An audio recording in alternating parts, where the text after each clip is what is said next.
All right, I got a business horror story for you. And this happened to me when I first started my flyer distribution company about 10 years ago. And at the time, the majority of my business, or most of my business, came from Craigslist ads. And during that time, I found a new technology which is called GPS tracking. Now, I know it sounds crazy now because everyone has it, but back around 10 years ago, we used to do GPS tracking for our flyer distributors so that the clients knew where our people were and what streets we were on. And so, I put the ad up and I started to advertise this new technology that we had at the time to ensure our clients that, you can track everything that we're doing.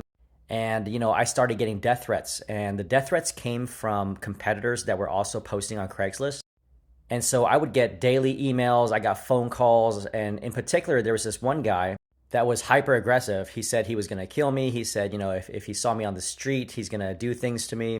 And he threatened and blackmailed me and told me to take my ads off of Craigslist because apparently he was losing so much business. And so, being a brand new entrepreneur myself at the time, I was a hothead. So, 10 years ago, I was in my early 30s and I wasn't taking no crap from nobody, right? And my biggest mistake and biggest regret was to, respond to him in an aggressive way as well. So slowly, this turned and escalated into something much bigger. I eventually had to call the Irvine Police Department and have them, write up a report and file a restraining order. And when I dug a little bit deeper into this guy's background, I found out that he had run-ins with other people in the local community as well. And it was so bad that some other people that he got into a fight with actually uploaded his driver's license front and back onto Google Images.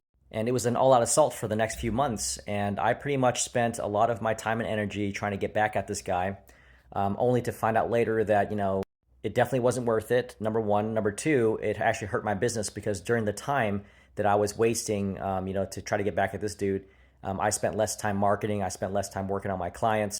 And so, word of caution for you new entrepreneurs and new business owners out there. There are times where competitors might mess with you. There's times when clients are crazy.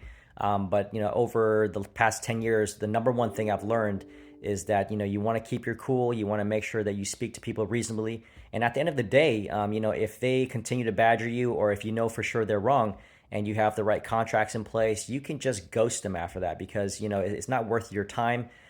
If they want to take you to court and you obviously are in the right, you can prove your case, and it's not a big deal. So, food for thought.